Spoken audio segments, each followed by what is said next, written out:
Kevin's hair.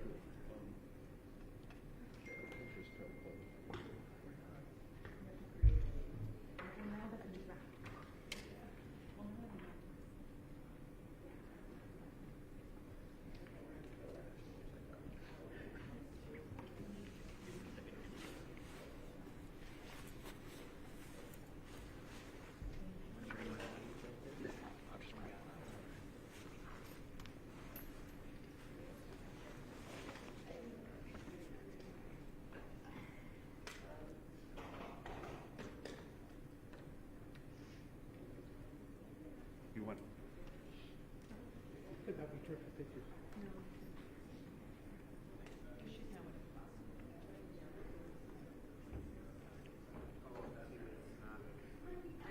Mic check, test 1 2. Mic check, test 1 2. Thank you. Yep.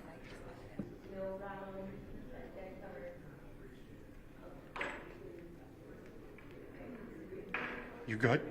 Yeah. You good? Okay.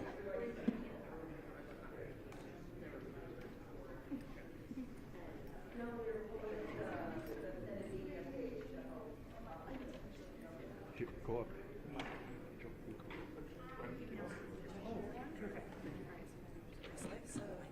Hmm?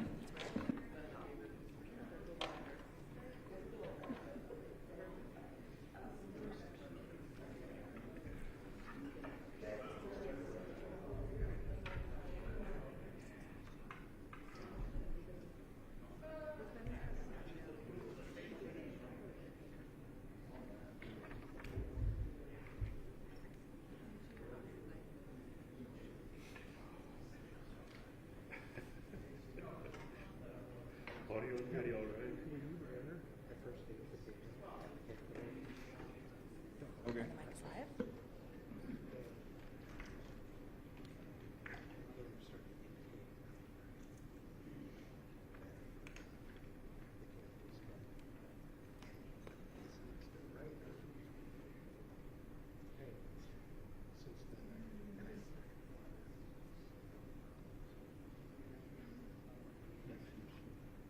This is it. Yeah. We like to talk about sometimes. Right. That just They did? Okay. Yeah. all the big shots.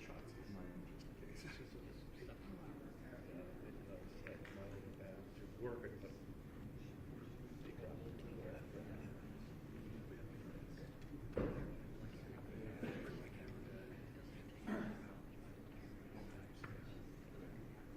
how you like? Yeah, good. Is live. What's that? Oh, yeah. Sweet.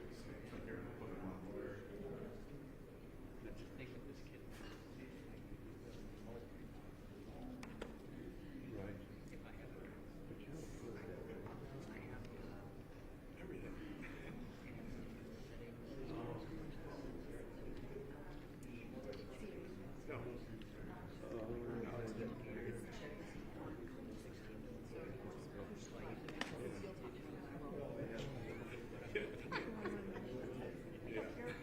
If they really need you, they could contact me. History, unless you want to use that.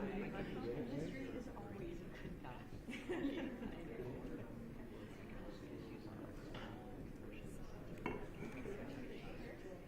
Hey, nice colors today. Well done. Yes. Yes. Okay, just colors. I was thinking wool. Definitely, it's a wool dress. Yeah. Okay. First time my daughter's like, listen, she's doing something. Go, tell us. You're sorry to try. Okay, thanks. Yeah. It might have been months.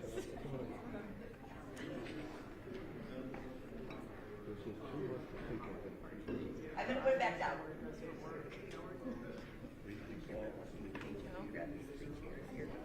What Bible do you have?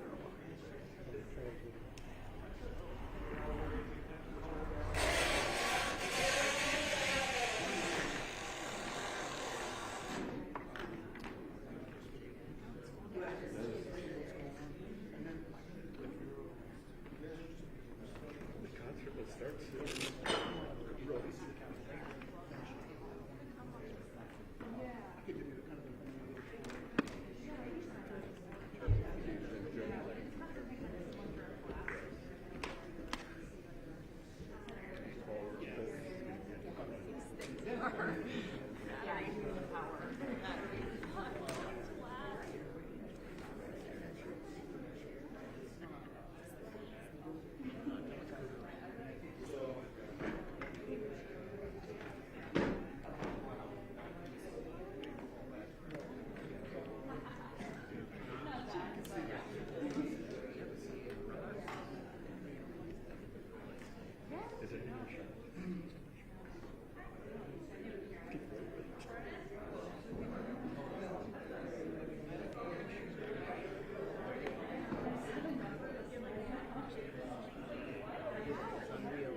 had breakfast 3 times this morning since I went.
I'm guessing there's like a big clip at the bottom.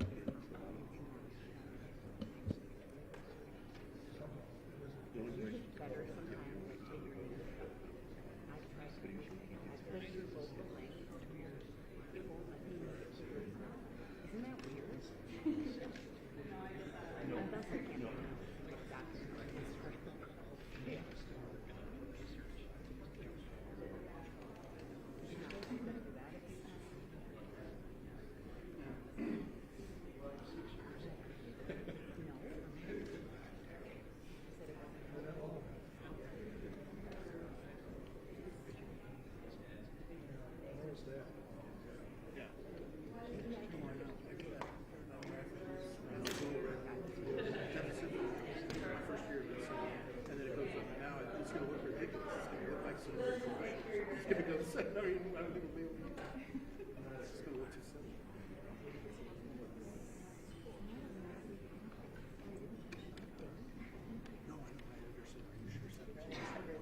Set up.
Hi, thank you, everyone. Let's, I think, get started. Good morning. My name is Jim Showalter, Commissioner of Minnesota Management and Budget, and I'm really pleased to welcome you to the November 2022 Revenue and Economic and Budget Outlook. We're going to go through many data points here today, and it is our habit. We do this twice a year, and it represents the best financial projections based upon the best available information that we have at that point in time. I want to start by thanking the fantastic team at Minnesota Management and Budget. A lot of them are standing back there. If you consider where this forecast came from, it is from the hard work of people at MMB, at state agencies across the state, many agencies contributing data and important analysis to the forecast that you're going to be listening to today.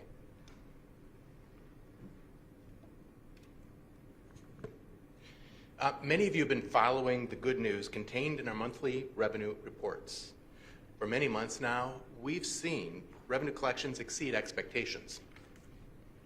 And now we have some more positive news to share with you today. But with a caveat, economic headwinds are coming our way.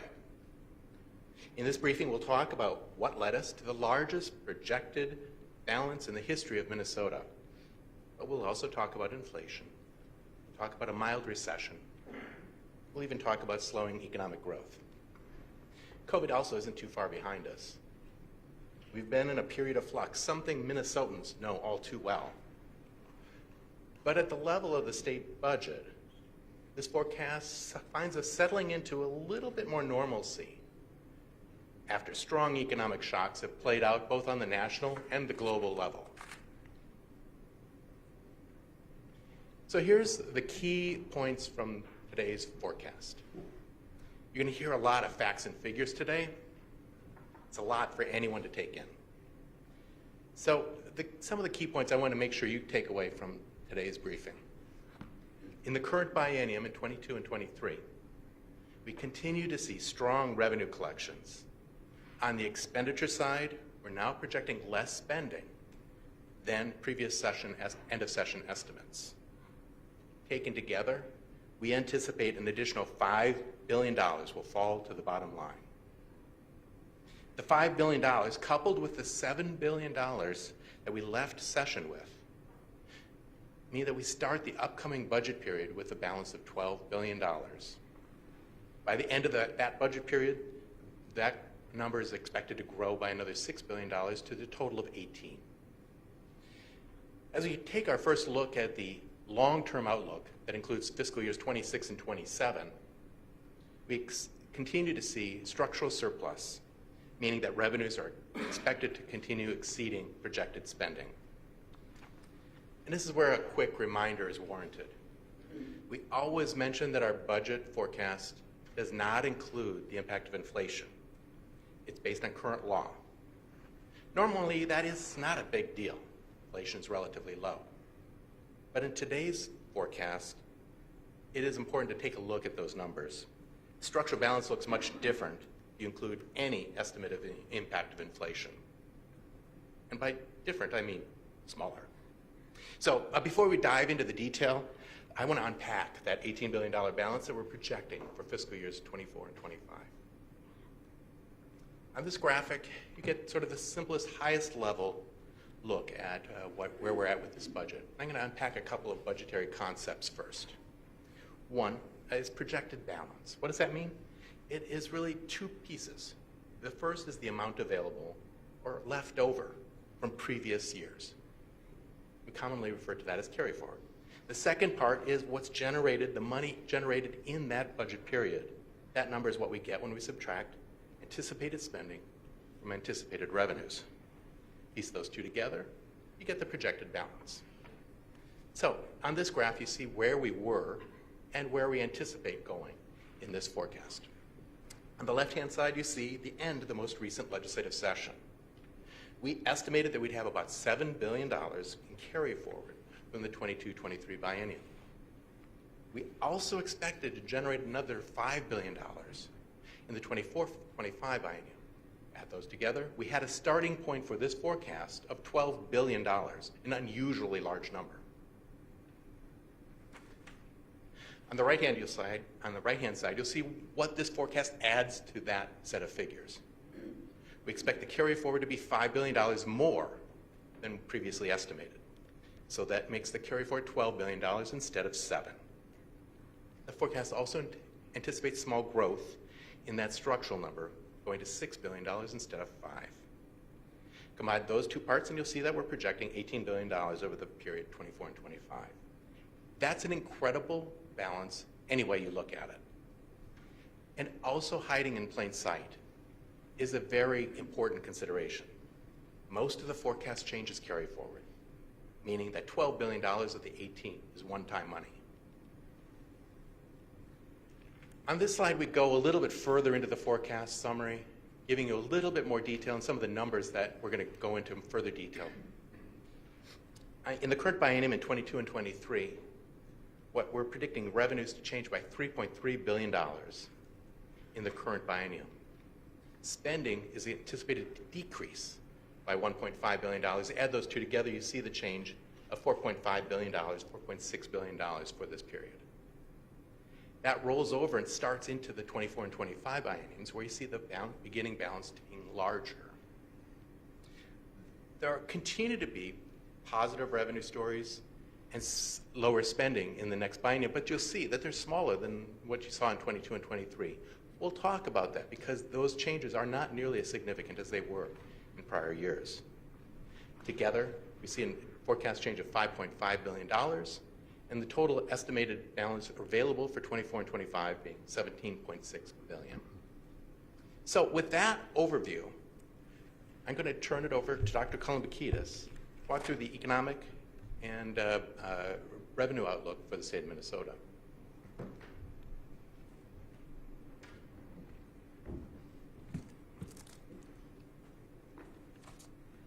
Thank you, Commissioner Showalter. Thank you, everyone, for being here. I'm Laura Kolumbakidis, state economist. I'm going to start with the U.S. outlook and how it has changed since February, move to Minnesota's economy, and then turn to details of our new revenue forecast, and I'll wrap up by reiterating some of the risks to this forecast. Since Minnesota's budget and economic forecast was last prepared in February, the global and U.S. economies have seen dramatic changes. These include the Russian invasion of Ukraine, high inflation, and 6 Federal Reserve actions to raise interest rates.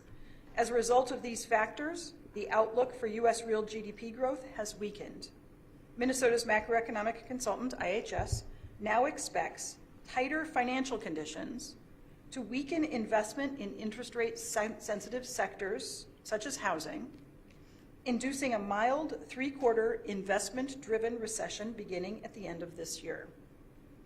In the first chart, we are showing the IHS forecast for annual growth in real GDP. The light bars show IHS's February 22 forecast, and the dark bars show the history and the current forecast. IHS now expects annual real GDP to grow 1.8% this year, less than half the rate they expected in February. Real GDP is expected to decline 0.2% next year, so a contraction or negative growth in GDP as the U.S. economy moves through a recession, with the U.S. unemployment rate rising to 5.7%. In February, IHS expected real GDP to increase 2.7% in 2023 and the unemployment rate to average 3.5%. IHS expects this will be a mild recession by historical standards, with a 0.7% peak to trough decline in real GDP compared to the average pre-2008 recessionary decline of 1.7%. A recovery is forecast to begin in the 3rd quarter of next year. They forecast real GDP to increase 1.3% in 2024, half the growth rate they expected in February. Slower growth is projected through the years of our forecast, with average annual increases in real GDP of 1.9% in 2025 through 2027, down from an average of 2.5% per year in the prior forecast. That slower growth in the out years is due to lower forecasts for both U.S. productivity and the size of the U.S. labor force. Note that this slower growth is a forecast risk in itself. It makes the economy more vulnerable to negative shocks, as there's less room for the economy to recover from a setback than when growth is faster. In the next chart, We're illustrating inflation. The height of the bars shows annual change in the Consumer Price Index, or CPI, a common measure of inflation. Higher prices, including for food and rent, have driven inflation to what is now expected to be 8.1% this year. That's 3.6 percentage points higher than forecast in February. IHS expects slowing demand, consistent with that forecasted recession, continuing supply chain normalization, and the eventual softening of labor market conditions, consistent with that increase in the unemployment rate they expect. They expect all of those things together to slow inflation.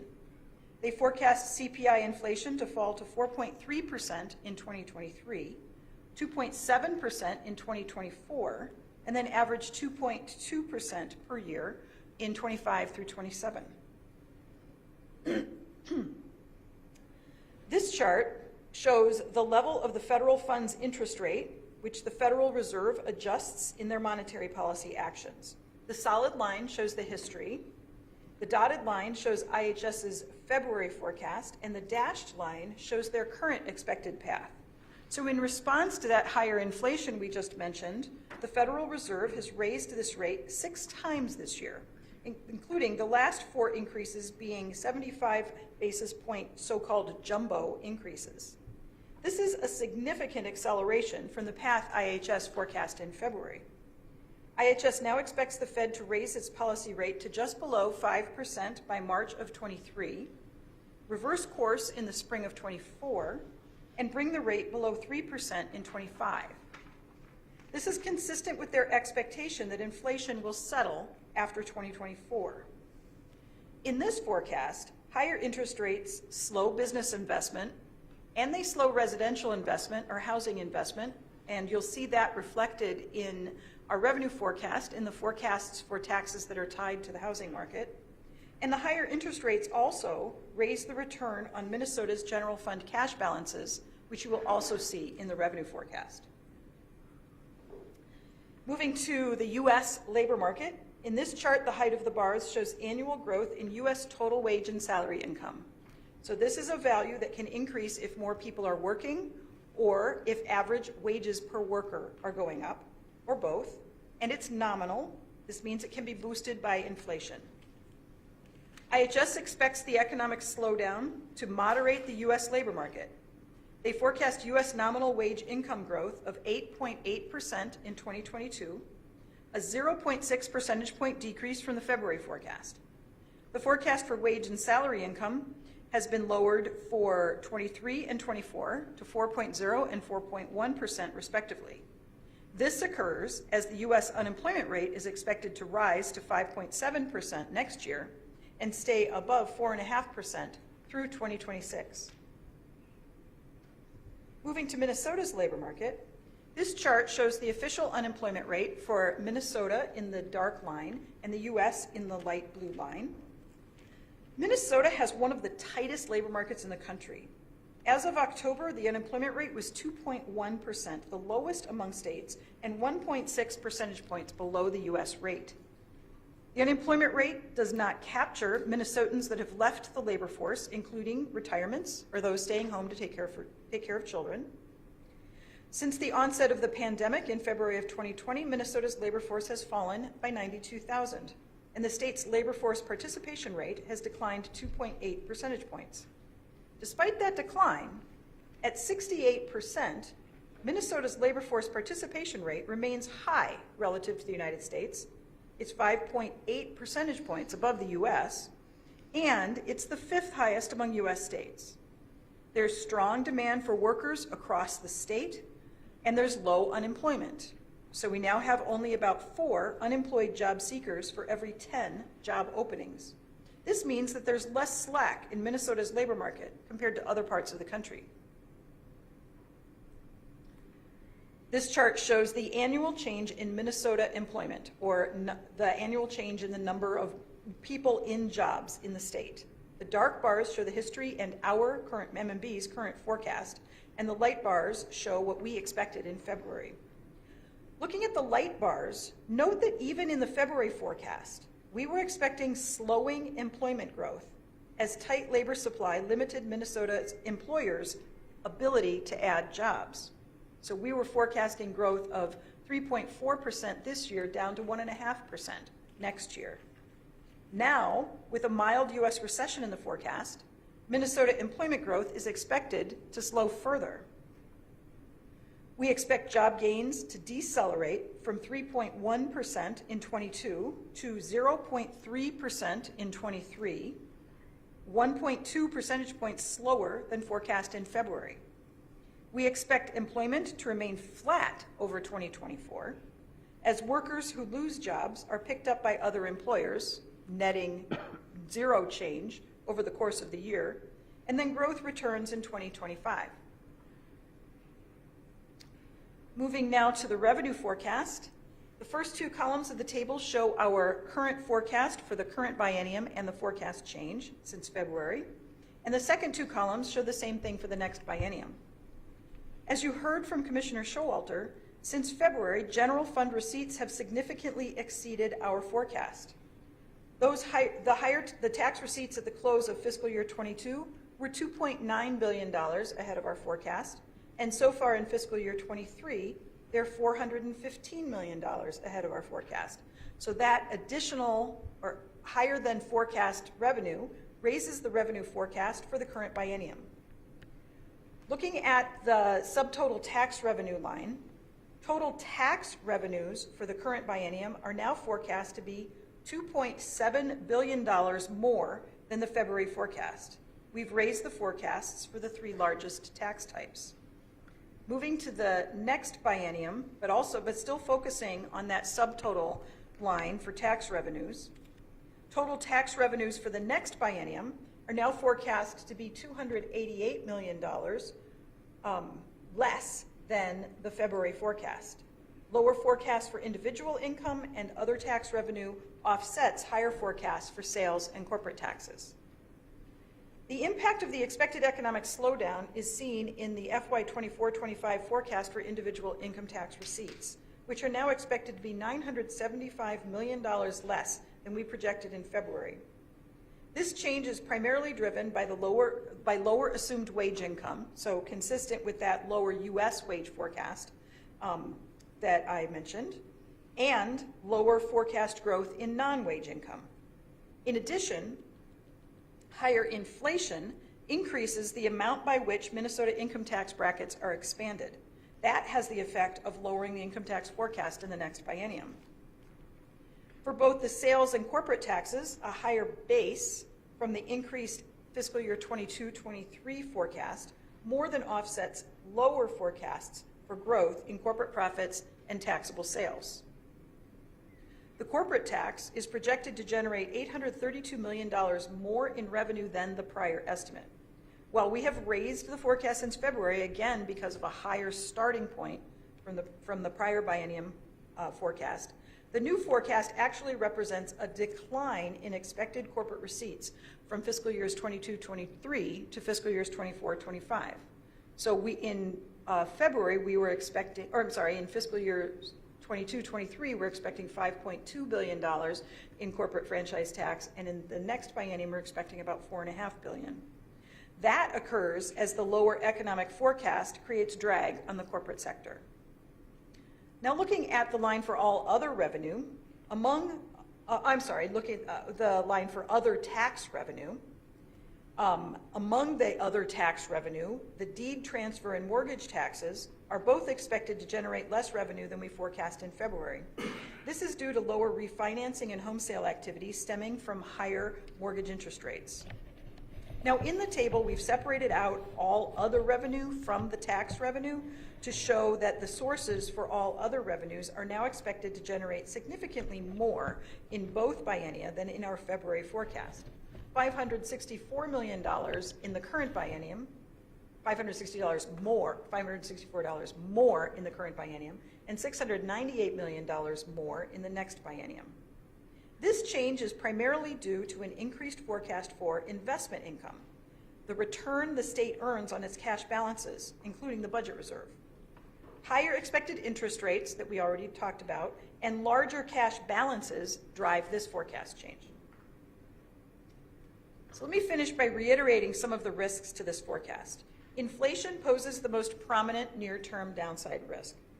While price indices have come in lower than expected in recent weeks, persistent inflation could lead the Fed to act more aggressively to raise interest rates than IHS assumes in their baseline outlook. This could induce a contraction in 2023 that's deeper and or longer than IHS's forecast. Moreover, monetary policy works with long and difficult to predict lags. Even if inflation and Fed actions follow precisely the path that IHS has laid out, that path could result in more job losses and lower GDP growth than IHS forecasts. I noted that the baseline forecast calls for modest real GDP growth of less than 2% from 24 through 27.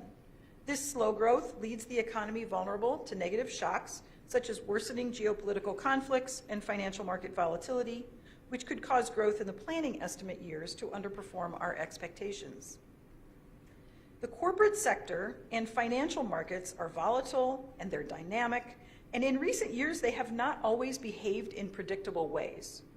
It's difficult to estimate how much aggressive monetary policy and a recession will affect volatile income sources from these sectors, such as corporate profits and capital gains realizations. With 31 months remaining until the end of the 24-25 biennium, even small changes in assumed rates of growth in important income sources, including those capital gains and corporate profits, can generate large changes in the outlook for this biennium and the next. I'll now turn it over to State Budget Director Anna Mingy.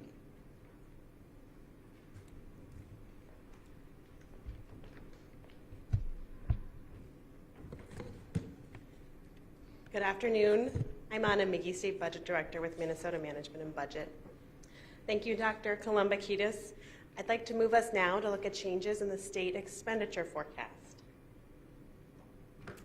This slide outlines changes in general fund projected spending in the current biennium, 2022 and 23, as well as anticipated changes in the upcoming budget biennium. Overall, spending changes are significant to our changes in the bottom line, though still relatively small when you compare them to total state expenditures.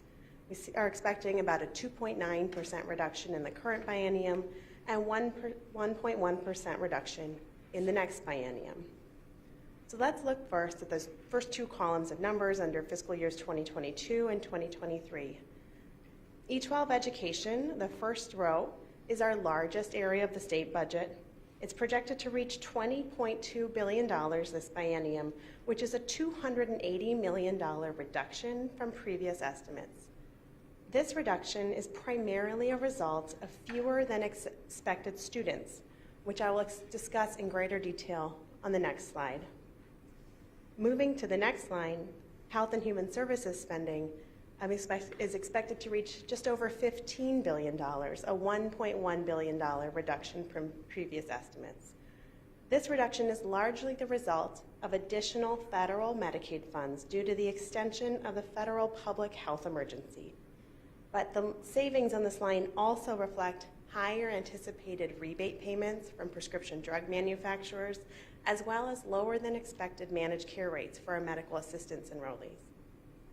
Moving to the next line, you'll see property tax aids and credit spending is relatively unchanged, but going down again, our expected spending for debt service is $43 million lower than previous estimates. This savings is primarily a result of slower spending on currently authorized state bonding projects, which has resulted in a smaller bond sale in the summer of 2022, driving expected state savings. All other areas of the state budget are combined $89 million below previous estimates. But I'd note that most of the savings isn't actually savings, it's just a reflection of where that spending shows up. At the end of session, we reflected $190 million in appropriations to Minnesota Management and Budget for COVID-19 management. However, as those funds have been allocated to state agencies, their expenditures are showing up in different parts of the budget. In this case, much of that spending has shifted out of the all other line and onto the Health and Human Services line. So in the current biennium, total spending is forecast to be $51.8 billion, or about $1.5 billion lower than end of session estimates. So when you move to the next biennium, our budget years, the total spending is forecast to reach almost $54 billion. When you look at the first row back at E12 education, you'll see this total spending forecast is relatively unchanged. But this small number sort of hides two big trends occurring in opposite directions. First, those savings that we saw from lower pupils continue into 24 and 25. However, they are offset by higher payments to schools through the compensatory education revenue. The higher compensatory education revenue is a result of additional students receiving free and reduced price school meals, which drives that funding formula, which is largely a result of recent changes in the processes the department uses to enroll students in free and reduced price meals. In Health and Human Services, total spending is forecast to reach $17.8 billion, a reduction of $722 million from prior estimates. The largest driver of this change is lower rates paid to managed care organizations that were negotiated for the upcoming calendar year 2023. However, in every eligibility category, actual rates for 2023 came in lower than previously forecast. You'll see on the next line that property tax aids and credits is $130 million above prior estimates. This change is a result of higher property tax refunds as property tax values have grown faster than household incomes. Spending on debt service and all other areas of the budget are relatively unchanged.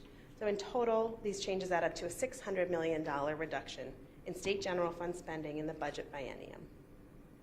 So let's look a little more in detail at the change in our pupil projections. As I mentioned, the reduction in projected pupils drives significant changes in state spending. This chart shows a 20-year view of actual and projected pupil counts, with the forecast expanded in that inset chart. Although the reduction in pupils is relatively small, it's about 1.5%, because of the sheer magnitude of this budget area, that drives significant savings. The Department of Education uses near-term growth trends based on historical data and other factors to project future pupils. And preliminary data for 2021 and 2022 shows that we had about 1.4% fewer pupils than previously expected. Because of the lower actual data, the forecast lowers the starting point from which we project future growth, which results in that downward shift from the dashed line to the solid line on the chart.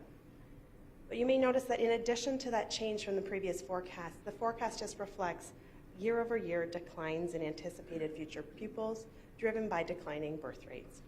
This isn't a new story. We've discussed it in the past. I think the chart illustrates it fairly well. Also, now I'd like to move us to discuss the impacts of the state budget from extensions in the federal public health emergency. As you heard, it was part of the large spending reduction in the current biennium. As a part of the Federal Families vs. Coronavirus Response Act, the state receives an additional 6.2% federal match on Medicaid payments for every calendar quarter in which a federal public health emergency related to COVID is active for at least one day. Since March of 2020, the state has benefited from over $2.6 billion in additional federal funds. Our prior forecast assumed the expiration of the public health emergency in April of 2022. However, since then, the Secretary of Health and Human Services has issued 3 90-day extensions. This forecast now assumes the state will receive additional federal match through March of 2023. When you look at the chart, it breaks the impact of this change across the 2 biennia. First, in fiscal year 2022, we project a net state savings from this extension of $603 million, and that is the outcome of 2 moving pieces. First, an additional $762 million in enhanced federal match. But in order to receive the enhanced federal match, the state must provide continuous coverage for medical assistance enrollees. That means that individuals are not removed from coverage except in a limited number of circumstances. This has resulted in higher enrollment, which drives higher costs to the state.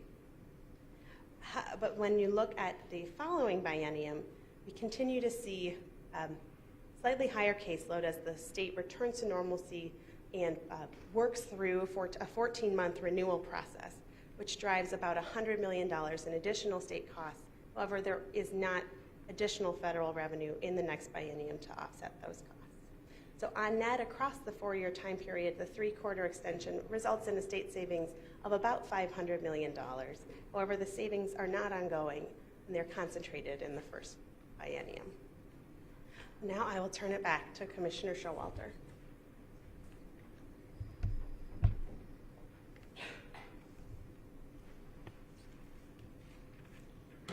Thank you, Anna. Our last slide today is our first ever look at fiscal years 26 and 27. Our forecast anticipates revenues to exceed spending obligations throughout these years. What you see on this slide is also part of the reason we started by talking about what's the carry forward and what gets added to it. So you see in 24 and 25, about $6 billion being shown as the structural balance. That's the $6 billion that's added to the 12 that gets us to the 18. It's really important because when you see the $18 billion headline number, you think $18 billion all the time, recurring. $6 billion is actually the recurring part, with it growing to $8.4 billion in 24 and 25. This slide also gives us some information of what's not in the $18 billion bottom line number, which is the impact of inflation. That impact is a larger consideration for us today, and much more so than it has been in recent years. The numbers you see in this table help you to understand the impact of estimated inflation. Growth in our structural balance, the amount that revenues grow faster than expenditures, can almost entirely be ascribed to how we treat inflation in the forecast. This is going to be a challenge for our elected officials, and that's only one part of it, because there's additional pressure from the highest rate prices that occurred in the current biennium. We already had a budget in place then, but none of that general inflation figures in our spending numbers, even as shown on the slide. Say that again. None of that general inflation shows up in our figures for general spending, even on this slide. It's like the 7% and 8% price increases never really happened, except they did. Fortunately, as complicating as inflation and slowing economic growth may be, we are projecting that revenues will continue to exceed expenditures, and we will end the coming biennium with healthy balances. To summarize, as we move forward into the next legislative session, Minnesota remains in strong financial position with a solid labor market. Despite the headwinds that I mentioned earlier, inflation, high interest rates, slowing growth, and continued concerns around COVID, Minnesota remains resilient and our budget outlook bright. While the bulk of balances we're projecting come from a carry forward from previous years, our ongoing structural balances are also positive. As a result, Governor and the lawmakers have more options than they have usually had to invest in Minnesota and address the needs of Minnesota's families, businesses, and communities.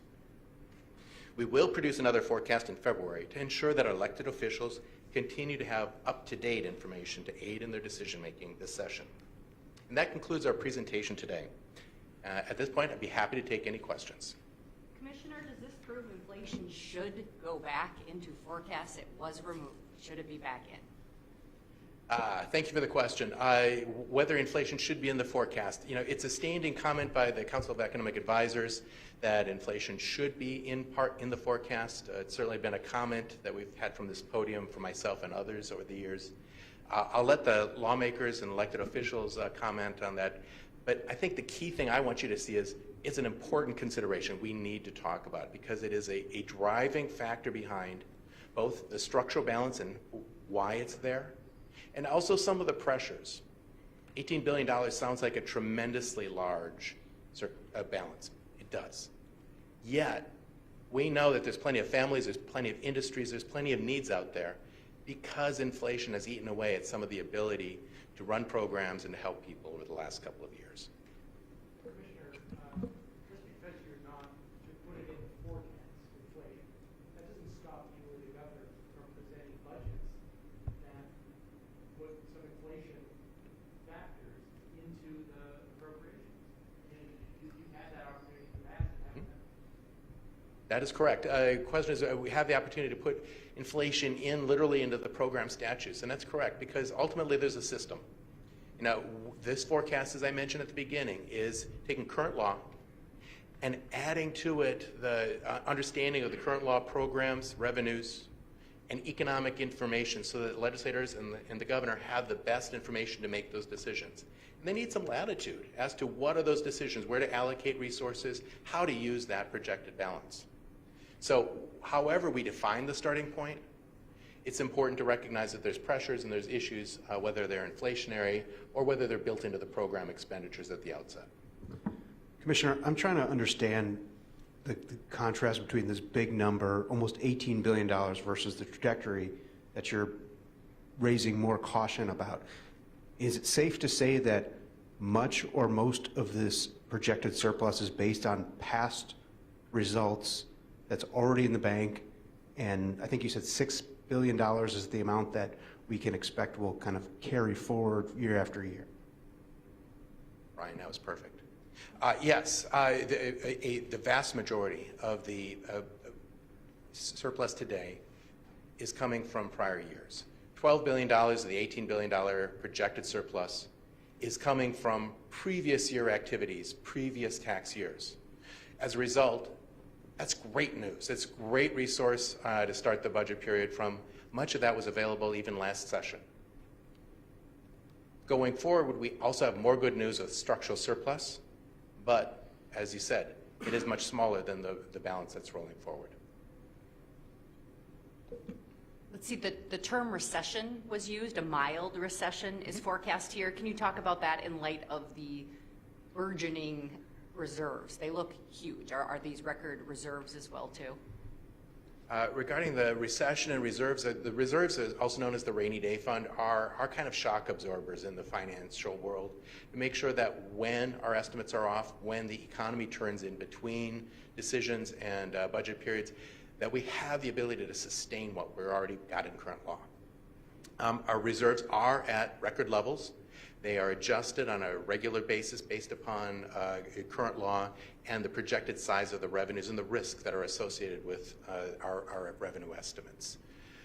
The recession, as Dr. Kolombakidis mentioned, is anticipated to be a mild recession. But we enter that with a very strong position, a very strong financial position, very strong labor market position, and that's what we're building into this forecast. Commissioner, back on the impact of inflation here. So am I understanding it right that if we factored inflation in, we'd actually be looking at just a $1.55 billion surplus? I see you're puzzled there, so I'm glad I'm asking here.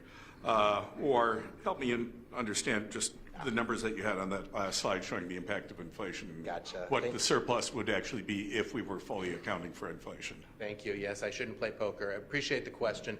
The inflation line there shows the estimated impact of general inflation in those years. So based upon the inflation rate that we assume in 24 and 25, or in 26 and 27, you would expect price or inflationary cost pressures to increase as projected spending by those amounts. So projected spending would go up by 1,552 or 3,309 in each of those biennium. And that would be the inflation that would be estimated in those periods of time. Commissioner, given sort of the dynamic you're talking about where a lot of the surplus is from past activity and there is some going forward but not as much, I mean, you're not going to be setting the budget, but do you have any advice for budgeting officials? Should they look more at one-time spending? You know, should they be looking cautiously at how they're going to use this money, even though it is a big number? It is, and certainly the governor will be out here in just a couple of minutes to start to address and start that conversation about the budget.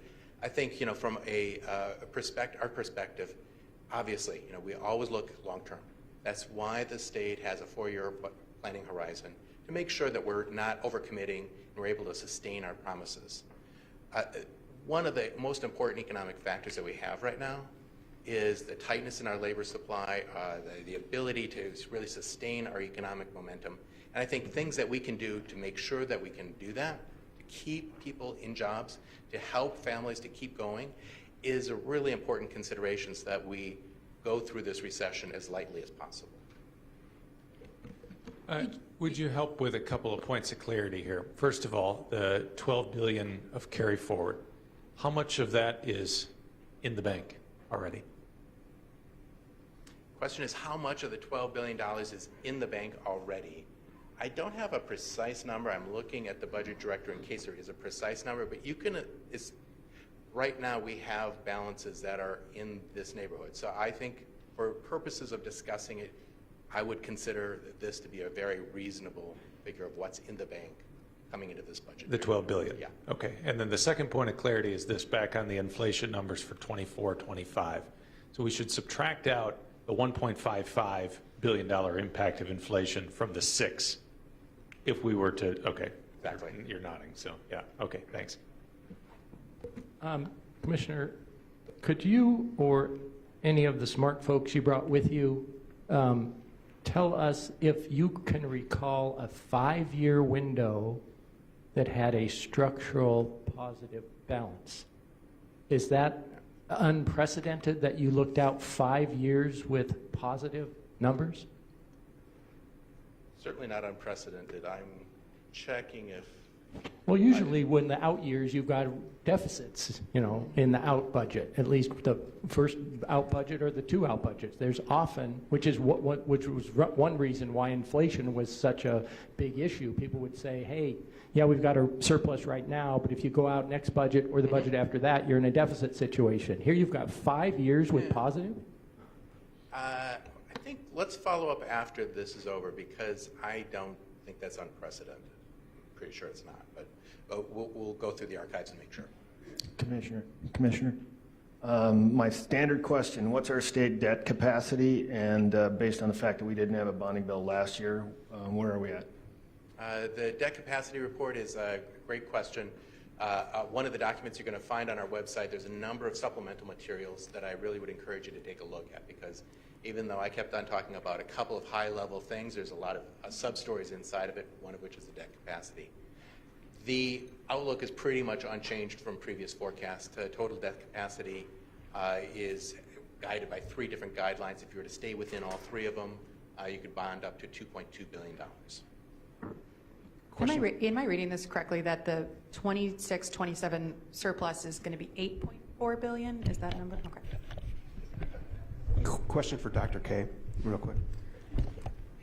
Just based on what you're saying that we're either in or headed into, back here behind the cameras. Oh, okay, sorry. We're either in or headed into what the consultants are calling a mild recession that we'll get out of potentially by September or so of next year. Is that right? Yes, they're currently forecasting a 3-quarter recession, so 3/4 of GDP decline starting now. So yes, by late next year. And the second question I had related to the impact of interest rates. You're saying based on Minnesota's past prudence in putting money away, we're actually accruing hundreds of millions of dollars or of money into the state budget because we're making more off those, more or less the savings account of the state? Yes, that's right. It's the state budget reserve and it's that bottom line as And well that the commissioner talked about. what was the number you said that we're likely to accrue over this forecast? So it is, I didn't give you an exact number for the investment income. I gave you the number for all other revenues that investment income is part of. And so for the current forecast, it's an increase, for the current biennium, it's a forecast increase of $564 million. And for the next biennium, it's almost $700 million. And the exact numbers are in the forecast book. I can follow up on that with you. Commissioner, can I get one more bit of context on the record set? We talked about the records in surplus, the records in our bottom line, also records in unemployment. That was mentioned. Can you talk about that layer and how much Minnesota needs workers and do we need humans to come here? We've also set records throughout this time too in unemployment. Absolutely, although we probably shouldn't have switched spots because Dr. K is probably the person I want to have refer to that. But let's just have a quick response on unemployment, and then I'll turn it over to the governor and lieutenant governor.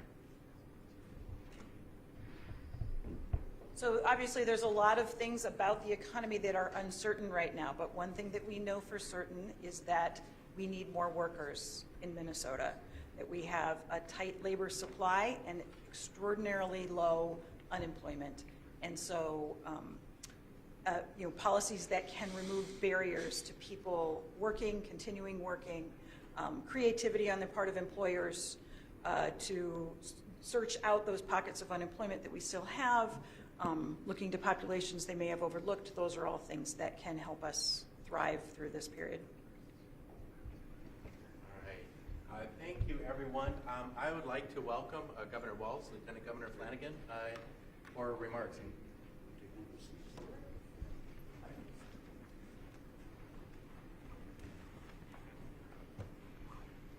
Good afternoon, everyone. Thank you, Commissioner Showalter, Budget Director Mingy, and our state economist, Dr. Klamakidis, to help all of us take a look at this 30,000-foot snapshot of where Minnesota's economy and budget stands as of today. And that's a good spot where we're at. These were decisions that were made looking towards the future, looking for the best interest of Minnesotans. And Lieutenant Governor and I, since we've had the privilege of doing this job, even before that when we were running, we talked about making sure that Minnesota's a state where every child and every family can thrive, that our tax system's fair, that we invest in the things that get people opportunity while reducing costs for middle-class folks, working people, and seniors. This budget numbers that you see, this forecast, gives us a little better view of what the future looks like. It is, again, I would remind everyone, a 30,000-foot view. And while this is a positive budget report today, it doesn't tell the whole story. And it doesn't tell the story of a parent who is having trouble finding and paying for child care right now and are struggling with that. It doesn't tell the story of families that are still struggling with gas prices while they've come down, are still high, and food prices are still high. It doesn't tell the story about our commuters that are dependent on transit and good roads and bridges across this state to get them to their jobs and move their products if they're a business owner. And it doesn't tell the story about how we need to get the resources into our schools so that 8th grader who needs to catch up on some geometry before ending high school needs to get done. So the macro picture is solid. The golden opportunity that we have to make Minnesota an even better and fair and more inclusive and more prosperous state is there, and the opportunity to work together in the legislative bodies to make that happen is there. We have made it very clear, I think, Lieutenant Governor and myself, that we believe the things that we can do are investing in education and in our classrooms, making sure that all of the services are there, whether it's making sure every child has a meal when they come through that door, or making sure we have all the services from mental health services to the support staff in those schools, making sure our teachers have the resources to deliver, and our students and their families have the capacity to make sure Minnesota's schools stay the best in the country. At the same time, we start thinking about how do we close those gaps with research that's out there, making sure we have teachers that look like the students in their classroom. We have the opportunity to make sure that we're using the federal infrastructure dollars to continue to modernize Minnesota's infrastructure, thinking towards the future, making sure our roads, our bridges, our transit systems are there, but also looking toward what does it mean to electrify our transportation grid and having those charging stations and capacity across the state so we can deal with climate change in a real practical manner by also creating jobs. And it means that we reduce some of those costs to folks, that we have the opportunity, as we've talked about, get money back in the hands of people, get some of this back in the form of rebates to people to be able to use as they start. Make sure we have the opportunity to do what we want to do. Invest in communities. I was with the counties yesterday, proposals around public safety that are holistic, ways that we can make sure that we're preventing crimes in the front end, or if we're dealing with them in real time, or what happens as rehabilitative and restorative justice programs are put into play. Those are things that our local elected and local entities are hungry for. It's the innovation that happens in those areas that the state now has the capacity to be even a better partner. But I want to be very clear. We're setting on, as you just heard Mary talking about, some historic record numbers, from historic record unemployment to surpluses. And I'll remind Minnesotans, during the term of the Walz-Flanagan administration, we have not raised taxes, we lowered them. Different buying patterns, different things that have happened. Corporate profits have raised this. We've also seen some things that have affected state spending to go down.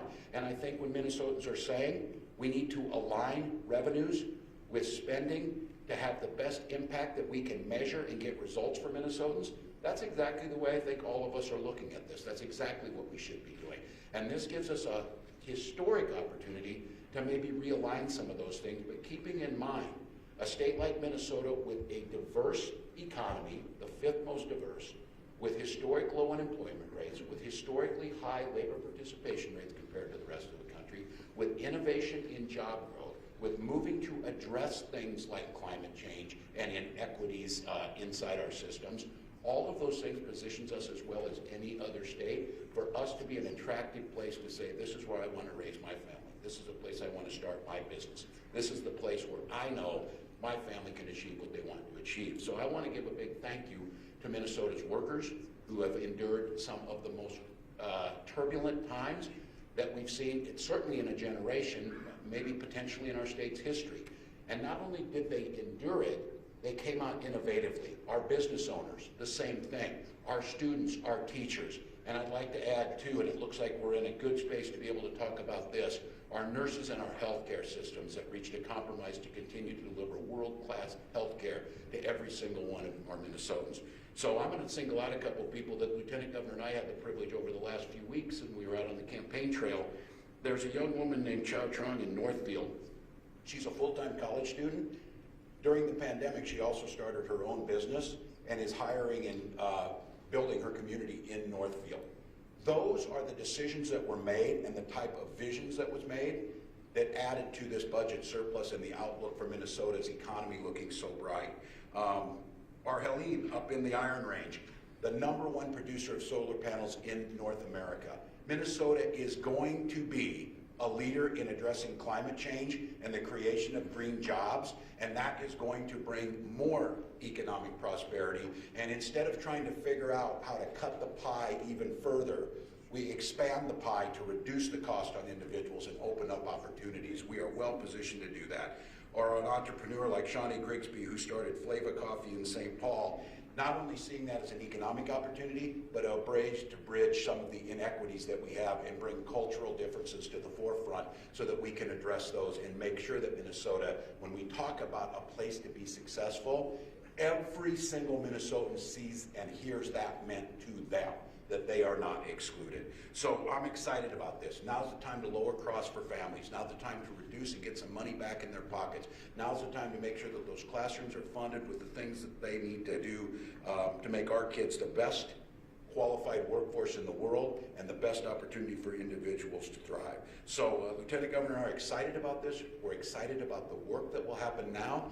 On January 24th, we will be releasing the budget numbers that will be reflected by this forecast, and more importantly, be reflected by the conversations and the hard work we're doing with Minnesotans in all of these different areas of ways that we can make a difference. And then, of course, we will do it in partnership with our legislative partners. You're going to hear in just a little bit here from incoming Majority Leader Dietzig from Minnesota Senate, and you're going to hear from Leader Long and Whip Hollins on what the legislative priorities are over there. We are independent branches.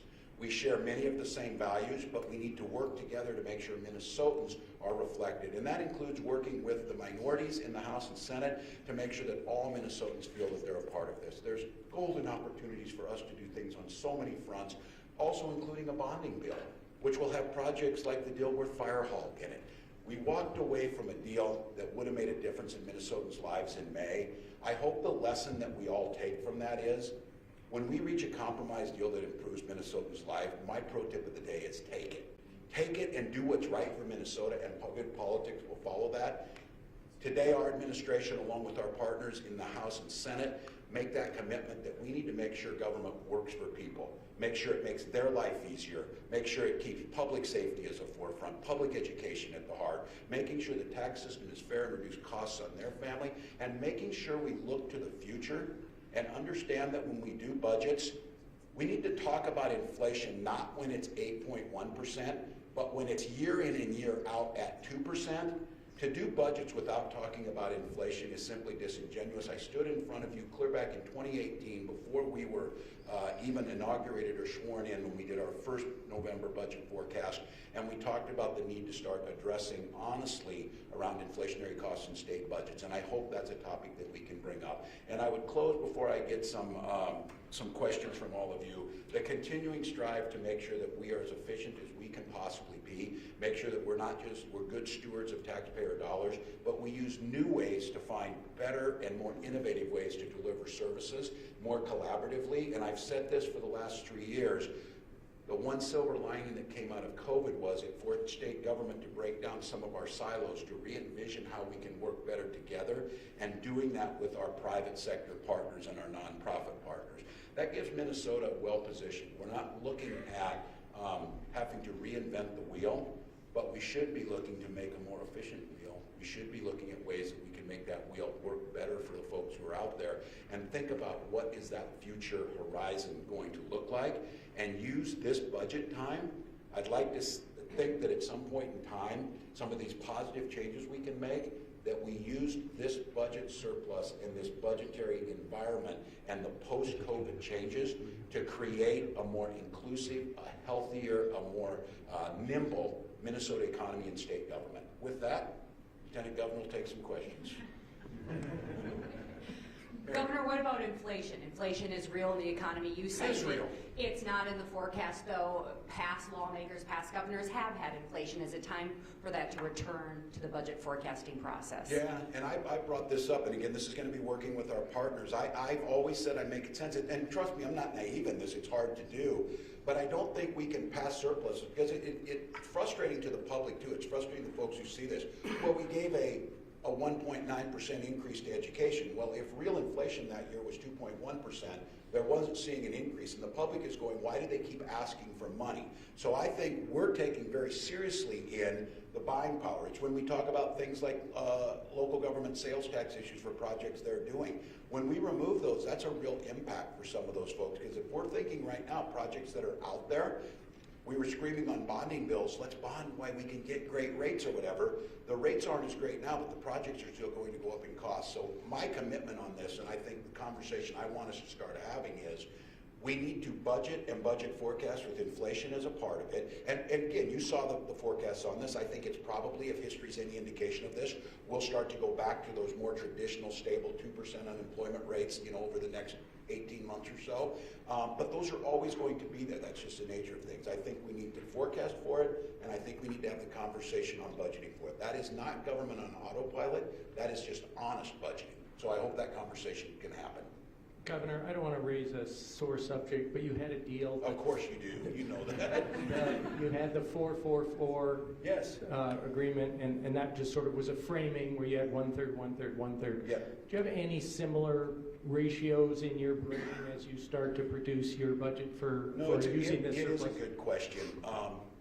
And I think what that did was it left the uncertainty. And remember, you heard Commissioner Showalter talk about this. We are at historic levels in addition to this on the rainy day funds. We left the $4 billion with the idea that there'd be a new incoming group of legislators and they could have a piece of that. I think, though, with that idea of a portion of this thinking about the future, a little more cautious, a portion of it going into reduction of costs for people, either in the form of rebate checks, which we've advocated for, in addition to, I think, Social Security tax cuts, those types of things, and then the piece on the spending. I think the biggest thing I've said, and I hope I don't get misconstrued on this, I think it makes sense to look at the one-term funding where we can do that, focus on the programs that are there, but I also want to be very clear. When I say that, I'm not talking about not funding things into the future that grow the economy. If we don't figure out ways to close some of the gaps in education, we're not going to see budget surpluses in the future. If we don't build our infrastructure out, we're not going to see those. If we don't address climate change, we're going to see a negative impact on our economy that is going to lower these things, and we don't have the ability to do any of that. So I think it makes sense maybe us to view it on what is going to be in terms of short-term one-time spending versus some of the long-term commitments, and how do we make sure that when we're talking about some of those reductions in costs, and I just want to be very clear, I am going to advocate for some reductions, especially around Social Security tax. I think you're going to see us continue to advocate, they'll do their work in the legislature around some of these rebate checks, but I'm focusing on working class Minnesotans and senior citizens. I think the only thing I can pledge you for certain around taxes is I will not be proposing a tax cut for the wealthiest Minnesotans. That's not going to happen. With that being said, there's a lot of ideas open to be able to deal with. Governor, I hear you say you're not going to cut taxes to the wealthiest. Are there other tax cuts you would consider? And then secondly, a lot of people are concerned about local property taxes. Yes. Seeing those rates go up in some cases exorbitantly. Will there be more money for local government Yes. aid and that type of thing? Yes, good question. Again, Social Security tax.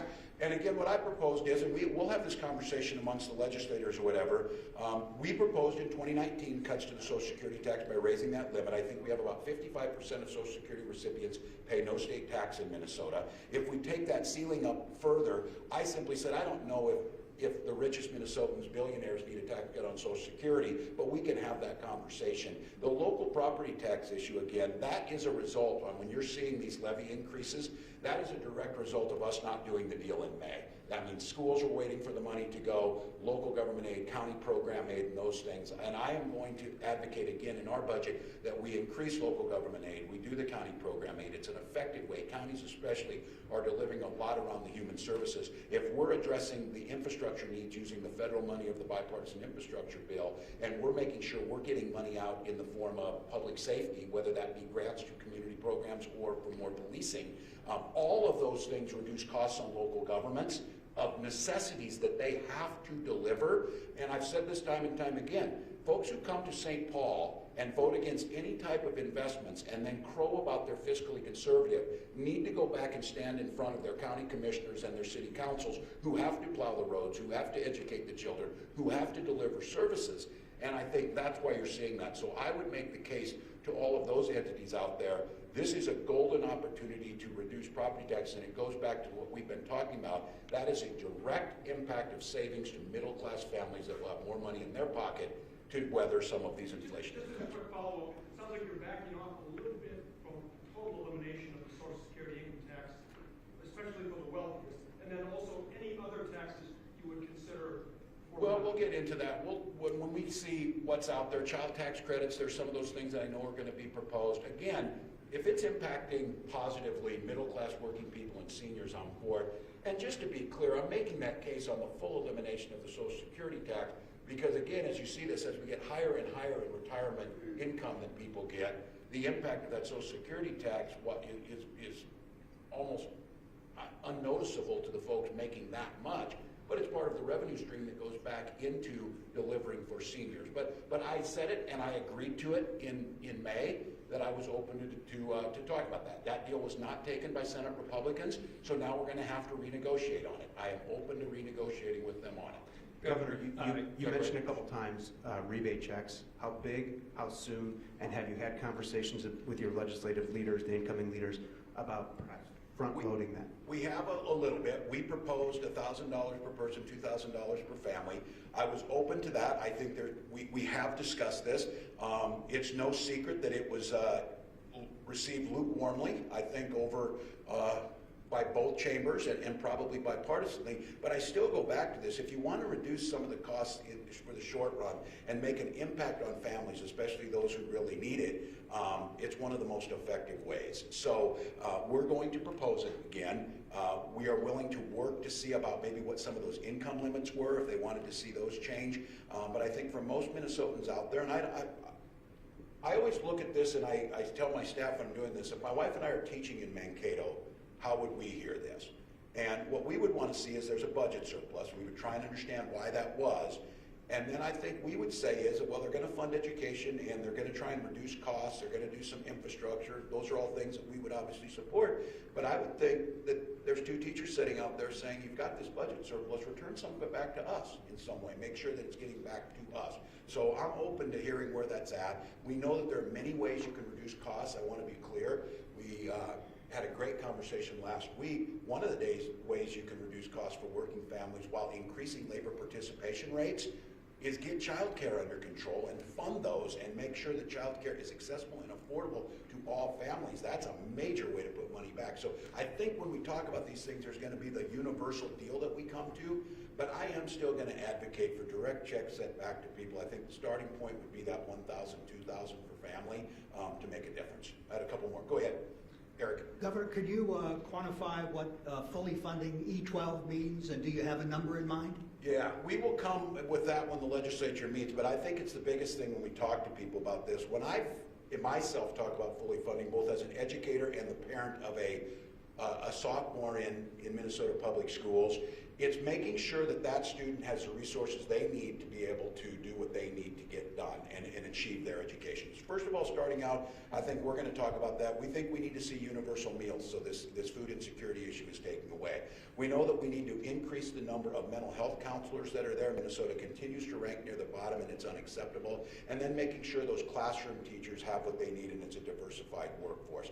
I think once the budget process starts to go, and I mean, think about this. This is such a new day for Lieutenant Governor and I. This is a true story. When I put my budget out, and I went over and to talk to the legislatures and those that were in charge of the education, they weren't even going to hold a hearing.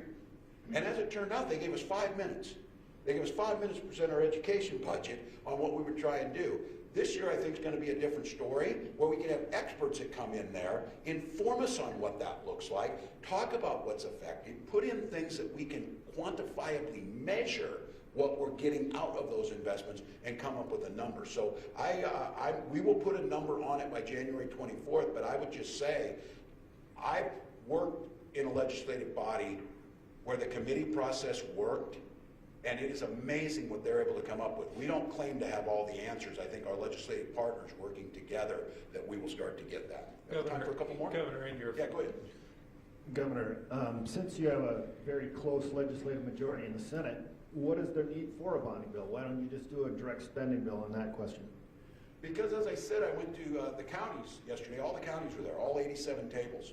And I walked in, and I got a standing ovation from 11 tables. So you know how this works. Actually, they're all there. And I said, you know what, they mentioned this, all of you have. You talk about one Minnesota, but you didn't win as many counties as you did before. And I said, what it means on that is that those counties, especially in greater Minnesota, are going to get exactly what they deserve. Good roads, good schools, aid to do the things that they need to do. So I think the reason that you try and go at a bonding bill on this is because I care deeply what minority members in the House and Senate need for this. Whoever represents Dilworth has an argument that I've agreed with and will in all of these areas, that these are projects that are worthy being funded. And I think if you go just to straight cash on this, that you may leave out some of those projects. So, just as a follow-up, you can do the same thing with a direct spending bill, and you can get all of what you just said accomplished, but you only need a simple majority to pass the bill, as opposed to having a super majority of 60 votes. And I'm going to make the case, you know, and I've heard somebody say this. They say, you know what you call a one-vote majority? A majority. But I'm going to take this a little bit further, to not be facetious about this, that I care about what those members have. I've been in the minority on these things. I've been in a situation where we had divided government. If there is a true desire to work bipartisanly, I think it serves Minnesota so much better that we do that in the traditional way. I would like to get the number of votes it takes to pass a bonding bill with Republican support to do that. I think that's the place where we need to start. Obviously, there's leverage to say we don't need to do that, but I think there's a large number of Minnesotans would feel like they're not being heard, that they're not being included. And I am a champion of that bonding bill. I am as committed as I was back in 2017 when Peggy and I started running, that we need to unify the state and quit dividing this. Quit saying that we're not getting this, we're not going to invest in this, because I'm going to be clear in that bonding bill, there is going to be money for Lake Street that was held up. There is going to be money for Minneapolis that after we had civil unrest and families and businesses that were displaced. And those are things that benefit greater Minnesota the same way.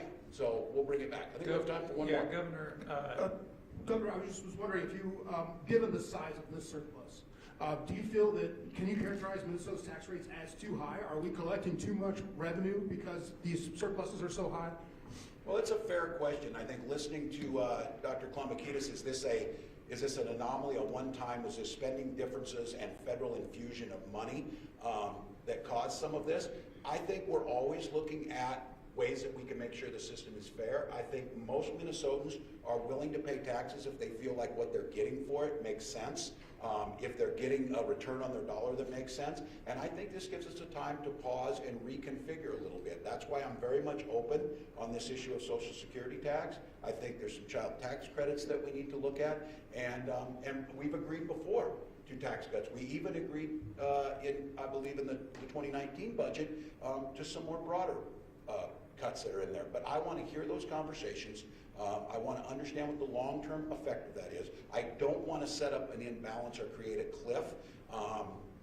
in long-term budgeting, but I think it's a fair point to say, does this prove that there's an opportunity for us to get the amount of services, to recalibrate what we can get for that, and to provide some relief? And again, I think the answer to that is that yes, we will want to look at that, but I'm going to make sure that I narrow those parameters. It's going to be targeted at working folks and senior citizens in that middle bracket. We're not going to have a conversation on the top tier, because it's not what Minnesotans told us on the campaign trail, and we're coming out of this. These were competing ideas.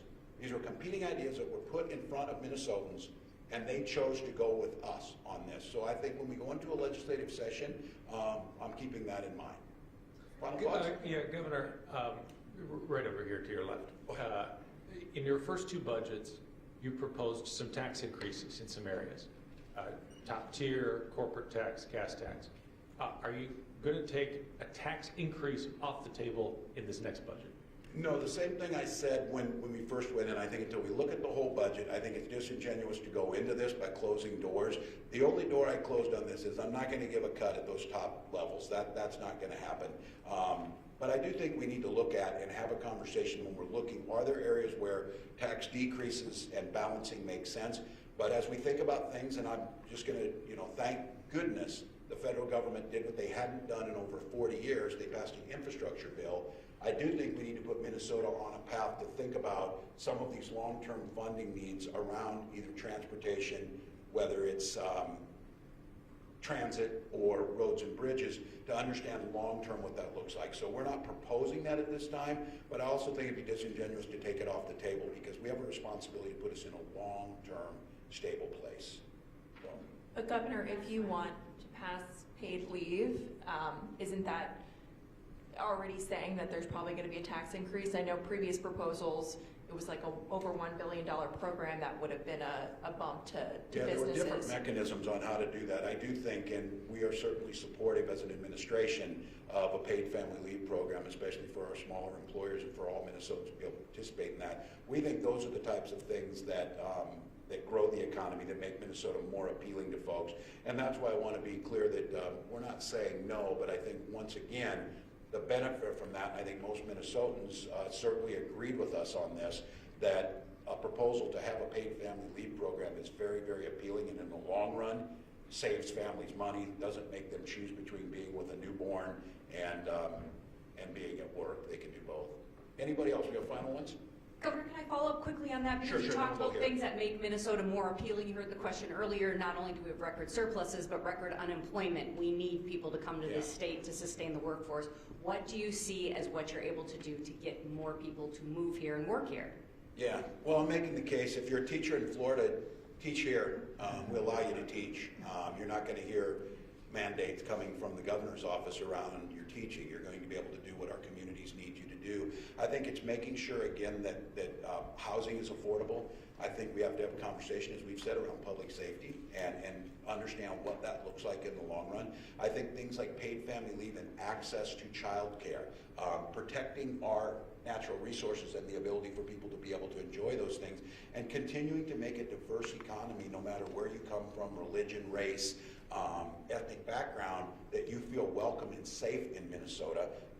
And that's something that we've always done pretty well. We need to continue to do so. And again, we're not talking, I see these other states advertise and poach. We need to make sure that our business climate is conducive to folks wanting to do that. We're still seeing good business growth. It can't be the simplification, but tax policy is a part of that. And so I think having that conversation of looking, and again, the Minnesota adage of skate where the puck is going to be, everybody's kind of in this same boat. We're just further along in it and have a little more diversified economy. But one of the things we learned when our trade missions, which have proven pretty fruitful though, countries like Japan and Finland that mirror Minnesota in a lot of ways, a little more of an aging population, a fairly high outcomes around social issues like healthcare access and education levels and things like that, but a real dilemma on how to create more workforce for a time when that's becoming harder and the costs are a little bit more. So I think we're trying to learn from our partners,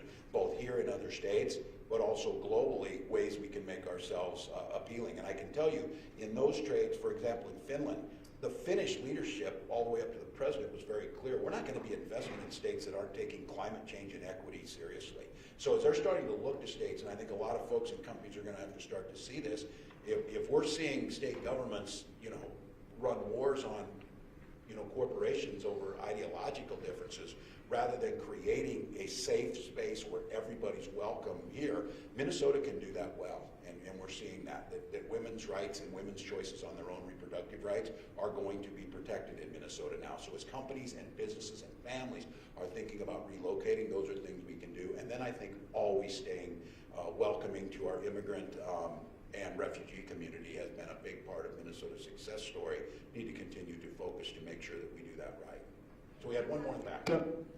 Yeah, Governor, you said at one point we can't do it all in terms of the relief battery set.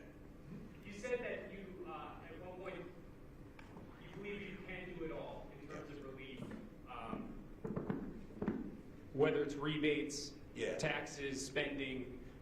Whether or not that happens, we'll see in the months to come. But today, what would you say to Minnesotans who might be looking at property tax increases, who might be looking at those bills coming due right now? What can you say to them today on what they can count on later this year? Yeah, I think they should have an expectation that we deliver immediate relief to them and then long-term reduction in cost to middle-class folks. Again, I'll go back to talking to the counties. These are folks that have to make the buses run on time. They have to fund the schools. And when we froze and didn't move that $9 billion, their budget still came forward to them. And so I think, and this is what I'm talking, and you're going to hear in just a moment from the legislators, and I think there's a shared commitment in this. Get your work done on time. Be very clear and transparent. Have the hearings that are out there and have the administration over there to defend some of the things that are happening. Continue to improve, but I think it's a combination, and I think the model, going back to it, was we had a good mix of reductions in cost to folks, investments in things that grow the economy and improves people's lives, all while being fiscally responsible in the long run. So if I were a Minnesota, someone sitting out there looking at what this is, my expectations here is they're going to see a reduction in some of the cost to them, some improvements in things that they've asked for, whether it's paid family leave or health care access, some of those things, at the same time being good partners with local government to reduce some of those. Because this was my concern, and I, each individual entity of those governmental bodies is a little bit different, but I think it's safe to say that the inaction that we had here in St. Paul forced local governments to have to make decisions around property tax, that it's not too late for us to get that work done and provide them the relief. So I think there should be some relatively high expectations that this is an effective legislative session that addresses the issues most important to them, but also has a vision around addressing the big issues like climate change and healthcare access and those types of things. We can do that. And when I say we can do it all, we may not get everything we want, but there is certainly the capacity here to provide all of those things. And if it's about improving the lives of Minnesotans and putting our state in a better place to compete both nationally and globally, this is the legislative session to do it.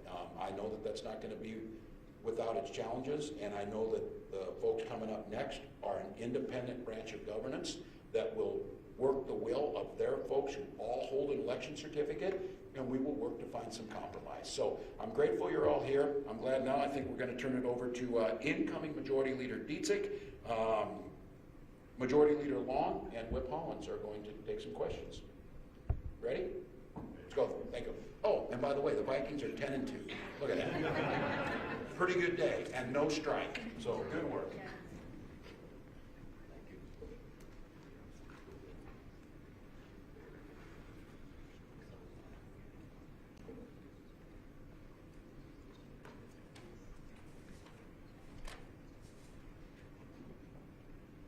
Hi, everybody. I'm incoming Majority Leader, Senate Majority Leader Carrie Dietzig. As Commissioner Showalter and Governor Walz stated, our projected $12 billion surplus is expected to grow to $17.6 billion. That puts Minnesota in an incredibly strong position to help Minnesotans in the upcoming legislative session. We listened to Minnesotans during the campaign. They told us they were tired of gridlock and inaction. Families and communities have real needs, and they want action. My caucus was very disappointed when people walked away from signed agreements at the end of last session. So starting in January, with this legislative trifecta, we will use this tremendous opportunity to help Minnesotans afford their lives. We won't walk away. We were elected to lead, and we will get things done. That means doing the hard work, defining agreement where it exists, and producing a bold, balanced budget that will keep our economy strong, help families and workers, and keep Minnesota as a national leader in so many areas. We're here to lead. We plan to be creative and strategic and look at a number of issues to help working Minnesotans afford their lives, keep our families safe and our schools strong, and take action to help the climate. With this projected surplus, the Senate DFL is ready to get to work in January on behalf of Minnesotans. We're ready to tackle the challenges facing kids, families, workers, seniors, and our communities, so all Minnesotans can succeed. Thank you.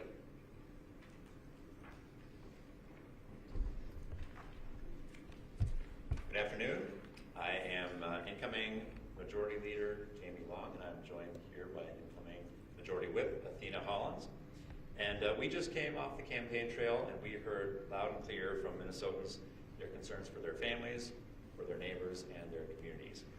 Minnesotans want a state that works better for everyone.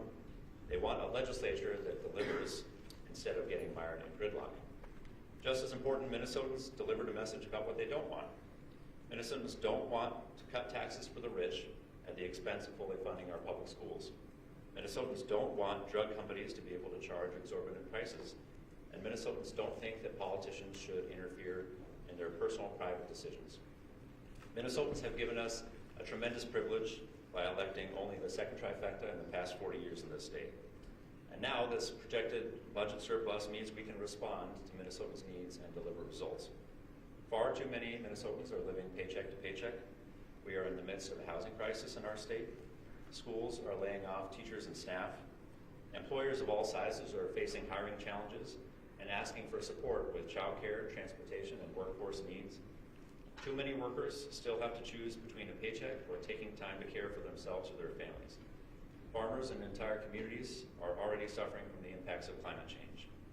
The challenges we face are real, but there are real solutions too. It's not too much to ask to have the prosperity in this surplus be shared equitably. The priorities of Minnesotans have, in the recent years, been held up by gridlock, but now Minnesotans can expect this trifecta to take big, bold action that helps them afford their lives. We know Minnesotans need this trifecta to deliver, so we plan to hit the ground running in the first week of session. Our members are ready to get started introducing bills. Committee chairs are ready to get started holding public hearings. This is an exciting time for our state. Hard work is ahead, but this trifecta is united around the core values we share with Minnesotans, and we're ready to achieve big things. With that, we're happy to take any questions. Since we have a House member up there, the House was a little lukewarm about rebate checks. The governor made it clear he wants them quickly. Have Democrats in the legislature warmed to the idea of rebate checks? So we just had our very first caucus retreat over the weekend, and we have a caucus that has 20% new legislators in it in the Minnesota House. So we haven't gotten to the point in time where we're making budget decisions yet, but we certainly respect the governor's proposal to us. We'll certainly take it back and consider it within caucus, but we don't have a decision to announce at this point. I might get the same answer for this question.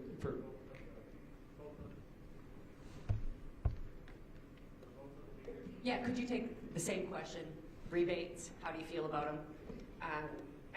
I also respect Governor Walz's choices, and we have 14 new members, and we have not had a chance. We have our retreat this weekend. We'll be discussing priorities in more detail this weekend, and he can propose his budget, and we will have a thorough conversation and probably some hearings on the issue. All right, try again on this.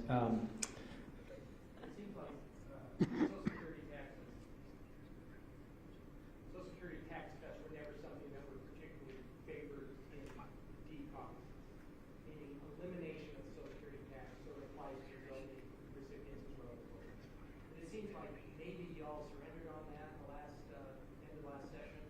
Can you give me some sense, again, I know you haven't made decisions, but will that face resistance in your caucuses, or do you think that issue has been determined to go ahead and be totally removed? Well, we have some members that came up, that was a discussion point on the caucus, on the campaign trail, so our caucus will have that discussion. What about you? What about you personally? Me personally, I'm on the record for having deep concerns about that. It's about $500 million a year. But as caucus leader, I will lead the discussion with our caucus, and we will make that decision jointly. Sure. So we have a brand new tax chair, and Chair Aisha Gomez, and so I can't get ahead of our new chair. But what I will say is that I think it's fair to say that there are many in our caucus who do care strongly about this issue, and then there are many who have the same concerns that Senator Dietzig said about the overall cost. And I'll say it's not just caucus members. The AARP was concerned about eliminating Social Security on the very wealthy, as Governor Walz said. So I think this will be a point of discussion for sure in our tax committee. Me personally, I share Senator Dietzig's concerns. I think that if you eliminate the tax on the very wealthiest in our state, as Governor Walz said, then that has a big impact on our budget, and it has a more limited impact on those individuals. Can you say anything that came out of your retreat that was a clear priority for members, or at least kind of on a broad sense, paid family leave potentially, things that the surplus will make more possible? Absolutely. Well, I don't even think it needs to be out of our retreat. I think the last 4 years, what you've seen for the House majority is that we've been very consistent in the things that we've been passing that have gone over to the Senate to meet a quick death. So we're really excited now to have a partner in the Senate who's going to be able to work together on many of the priorities we share with the Senate and the governor. And you mentioned paid family medical leave. That was something the governor mentioned. That will certainly be a priority. We've talked about investment in K-12, fully funding education. Early care and learning is also a high priority for us. Investing in housing, investing in infrastructure are high priorities. Tackling climate change is a high priority. Making sure that we are protecting reproductive rights is a high priority. And all that democracy, and trying to make sure that we have an excellent functioning democratic system in our state. So those are a few. I think that we've been very clear with Minnesotans on the priorities of the DFL House. And I think that everything I just mentioned has broad support and bipartisan support from the public. So we'll see if we can get broad bipartisan support in the legislature, but I know that we'll be working hard on those priorities with the Senate. Where are some of the places that you feel you can work with Republicans? Where's the most fertile ground for cooperation? So working with Republicans, I think that we do have a lot of areas where we can agree. I was on a panel last night with Republican legislative leaders. Senator Duckworth mentioned that he is very interested in making sure that we're investing in affordable child care. So I think that there are some areas where we're going to be able to agree, and I don't think we should assume that we're not going to get bipartisan agreement on the areas that we're working together. I think bipartisan agreements are also more stable over time, so if we can get those now, as I mentioned, this is our second trifecta in 40 years, so I don't think we should have any hubris that we're going to be in a perpetual trifecta. So I think we're going to be working hard with the minority, but I also think that the era of gridlock is over, and we have a trifecta now that the voters have delivered. We have the ability, I think, to move big things, and we're going to be really focused on what can help Minnesotans afford their lives when we know that many are still struggling. And Senator, the same question for you. Do you have anywhere in particular you think there would be fertile grounds for compromise with the GOP in the Senate where you have a one-seat majority? I worked closely with Senator Graham on housing issues in the past. We all understand and agree that there is a crisis across the state, so how do we get people in housing? Stable housing leads to better education outcomes, better health outcomes, and better workforce outcomes. So I think we will, find agreement and figure out how we can help people get and stay in stable housing and help communities have stable housing across the state.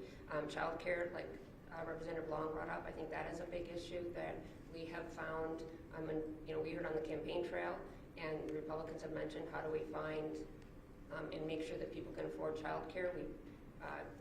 There's been broad support on child care tax credit bills in the past. And then thought of another issue and kind of just left me, but we're going to continue to look for ways we can find agreement because I think there are some areas where we can find agreement to help all Minnesotans. Can you expectation set for the folks who tune in for the process, or for the product, and tune out for the process? Are they not going to figure out where the bulk of the surplus goes until April or May? Or do you see areas that you could advance sooner where there's consensus, perhaps tax conformity, or maybe the rebate checks, or construction projects paid for with cash? Are those things potentially, could they happen sooner? I met with Speaker Hortman last week, and so we are having those discussions on it. Should we move some things earlier than later, and trying to figure out what that process looks like. We're also looking at starting at the end of session and moving this way, so kind of flow charts of where everything is and what we need to do, because we do know, and we heard on the campaign trail, that there are some Minnesotans, like our economy is doing really well in this K-shaped economic recovery. Some Minnesotans are doing great, and some of them are struggling, and we want to make sure that those that are struggling, that can't afford rent, that can't, afford the food, so food shelf visits are up, can't find quality daycare, how can we help them, and how can we help people fast? Madam Leader, I suppose there are many of the unmet needs groups that are back here, that are salivating because you've got a humongous number here and you've got DFLers in charge. Is there so much money available that you're not going to have to say no very often? We will be strategic and thoughtful, and as the governor said, we want to look at, are there ways that we can do things better? What is the best way to do this? I think we will be thoughtful, strategic, and figure out what's the best way to help Minnesotans and have a budget. And I'll just add that 18 billion is a big number for sure, but if you saw from the presentation, the vast majority of that is one time. And so if we're thinking about the ongoing structural surplus, and that's $6 billion a year roughly, but if you take inflation into account, it's about $5 billion a year. So we don't have the surplus that it might appear from a number like 18 billion on an ongoing basis. $5 billion a year, when you're thinking about all the needs we face, certainly there will be more needs than we're able to meet with that amount of money. But I do think that we will be able to do some really remarkable things with this money to help Minnesotans and address some real needs. Representative Long, climate chair. I've heard the word climate change in this room more than ever, probably at least in decades of watching these forecasts. How excited does that make you as kind of one of your top issues? Boy, how much do I have to pay you for that question? Extremely excited. We have, I think, maybe for the first time, I don't know, historians can look this up, both a speaker and majority leader who were former energy chairs. But I think it's a priority for Minnesotans, and I think that's what we're reflecting. There was a Star Tribune poll that asked Minnesotans what their top issue was going into the election, and climate was a top 5 issue. This is something that Minnesotans are telling us that they care about and they want us to address. It was one of the biggest accomplishments of the trifecta in Congress to take bold action on climate change too. But they were only able to get to a place where they're going part of the way towards the commitments that President Biden has made internationally. So that really means that the states are going to be responsible for stepping up and taking a leadership role. And Governor Walz and I have worked really closely on a 100% clean energy bill together, which I think will be a part of our priorities as a caucus moving into this session. Yeah, anything else specific besides that 100% clean energy that we could see? Sure, boy, I would love to go deep on climate. So Governor Walz also mentioned electric vehicle infrastructure investment. We certainly need to have a match with the federal government for the infrastructure bill that they put out. We weren't able to get that done last year on a bipartisan basis, which means we're just leaving money on the table that we're not able to invest in the state in things like electric vehicle infrastructure. But there's also competitive grants, and when Governor Walz is talking about the 5th most diverse economy, we have really great jobs in the clean energy sector. But now every state in the country is going to be coming out and competing for these jobs with the federal money that's available. So if we want to actually be the leaders in the next jobs in the clean energy economy, we need to keep innovating as a state. And that means investing in research. That means investing in deployment of solar energy. Means making sure that we are keeping on the cutting edge of clean energy technology. Representative Long, as a majority leader, you used the word trifecta numerous times in your conversations today, so I know it's an important factor. Do you believe that you actually need to have a bonding bill and have the long-term capacity for debt versus doing one-time funding and actually just having a spending bill to get your priorities advanced on infrastructure and capital investment? One question. And then second, is Elon Musk's involvement in Twitter affecting your caucus's use of Twitter accounts? I don't know that I have done a survey on the second question, but on the first question, I'll say that we have tremendous needs. We weren't able to get a bonding bill done over the last 2 years, and so I heard Representative Torkelson say on Almanac that 1.5 billion was the number that he had in mind, and so I'm hoping that we're able to do some large bonding bills. I don't think we're at a point yet where we're ready to make a decision on whether we're going alone or together, but I think that we have real needs and we have to do that work together this year.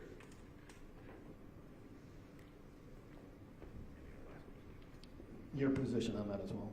I know Senator Pappas, the bonding chair, has had numerous conversations with Representative Lee in the House, the bonding chair, and I know they have, they're working on different options of what to do. I think we will be looking to pass a bonding bill, and then if that doesn't happen, we'll have those alternative discussions. But I know I have talked to Senator Pappas, and both of us are sickened, upset that, again, they walked away from an agreement at the end of the year and we didn't pass a bonding bill, because you look at it, all those projects that could have been moving forward since last May that are still sitting out there, and the costs are only going up. And so we want to pass a bonding bill to help the state. Last question. Quick question. So you have a majority in both chambers and a giant surplus. Will this be the year that you can get a budget done on time and do it in a way that's transparent so the public can participate and not have the last minute sort of back and forth behind closed doors? I mean, is this a year when we can expect more transparency and on-time budgeting for the state? Our goal is to get done on time, and our goal is to be transparent and have those hearings so that Minnesotans can participate throughout the whole session, that we will have hearings on a variety of topics.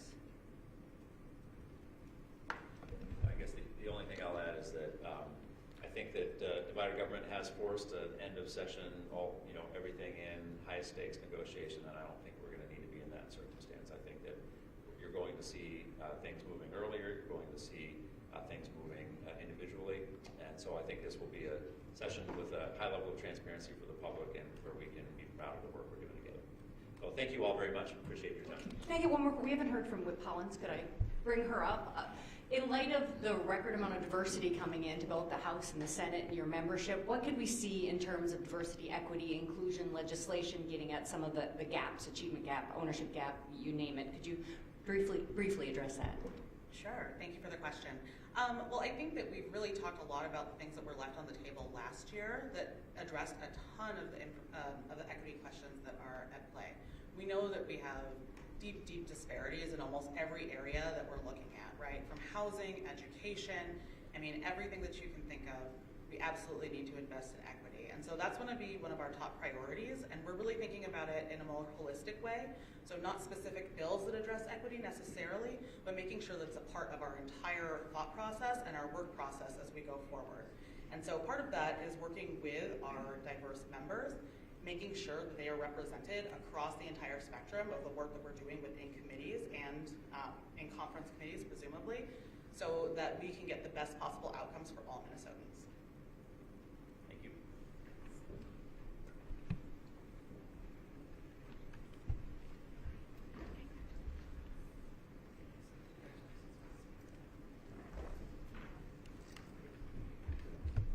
Good afternoon. I am House Minority Leader Lisa Damath, and it is good to be with you today. I think what we have heard earlier this afternoon is there are ways that we can work together. There are some provisions that were encouraging for me to hear. But I do have to be honest with you. Hearing a $17.6 billion surplus was a little jaw-dropping. That was shocking to hear. We know that Minnesotans are being overtaxed. Money that could be kept within Minnesotan families to help with high grocery prices and with high energy bills, that money needs to go back to Minnesotans. I look forward to the next session, balancing out our revenues so we aren't taking so much from the families. But I can tell you, I believe, my caucus believes that tax hikes should be completely off the table. Republicans are going to push for meaningful tax cuts. We think there is an opportunity, as I've said, to work with the DFL on things like Social Security. Those are things that both parties campaigned on, and we look forward to that work being done. We want to explore tax reductions for middle-income families that we also had agreed on, that were agreed to last session. One other area of caution is that so much of the surplus is one-time spending. It's one-time money, so we need to look at possible one-time rebates to our tax filers. This is Minnesotans' money, and it is not a reason for the government to create new or governmental spending. Those are the comments that I have, and I'm happy to take a couple of questions. Madam Leader, what did you learn from the campaign trail that might inform the Republican House agenda this time? Thank you for the question. What we heard is that prices are high for Minnesotans. They are looking for tax cuts. They are also concerned about public safety. We need to be safe in our communities, and our kids need to achieve in their educations.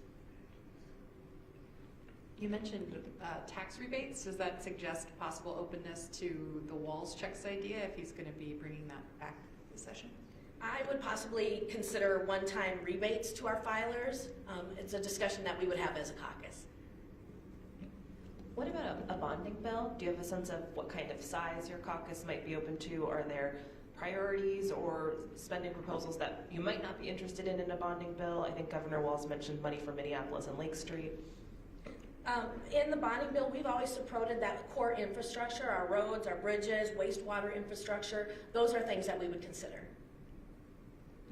What about some of the issues mentioned earlier that could be working together? Housing, childcare, do you see some legislation there that would definitely get your caucus support? We know that we need affordable housing across the state in greater Minnesota and in the metro areas too. That issue of childcare or the lack thereof hits all parts of our state. Looking at attracting more people to stay in the area of childcare, making it affordable and accessible for our families also helps our workforce. And what about workforce attraction? I've been asking them all about the fact with our very low unemployment and the fact we need to attract people. How do you think we attract and retain people in our workforce in our state? I think we have amazing businesses, both large and small, in Minnesota. It's places that we want people to work. So making sure that they have childcare as needed, that our employees can find housing and transportation in wherever they're choosing to live and work will make that attractive.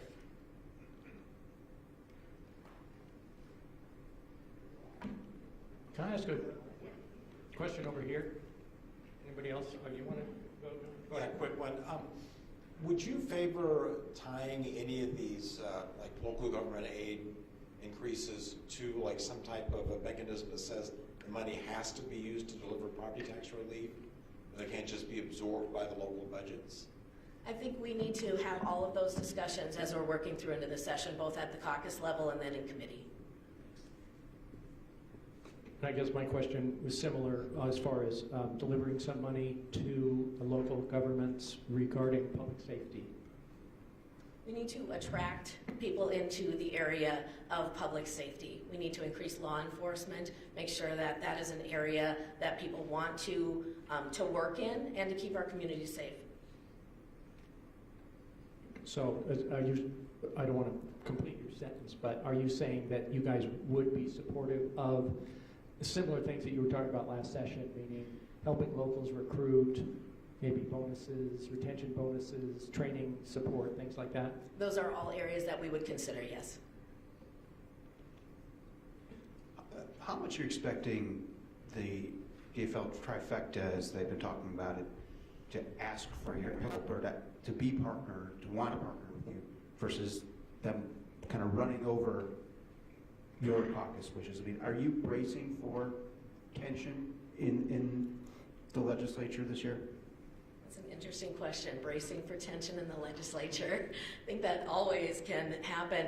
I know that all of our members are looking forward to getting to work, to building relationships, both with each other. We have 25 new members in our caucus, building relationships with each other, and then also across the aisle with our DFL counterparts. That's work that we can do together, and I think there's so many times that we agree more than we disagree, that's where our focus is going to be. Where we can work together, we will. If there's provisions that are concerning that we don't agree with, we will definitely make those loud too. Do you have any reaction on the Social Security tax issue? You had mentioned Democrats campaign on that, but it sounds like there is some resistance, perhaps substantial resistance from DFL leaders. Just do you have any reaction to that today? I believe that ending that tax on Social Security across the board is what we need to do. That's what we talked about on the campaign trail, and I think that it is an area that we do need to focus on.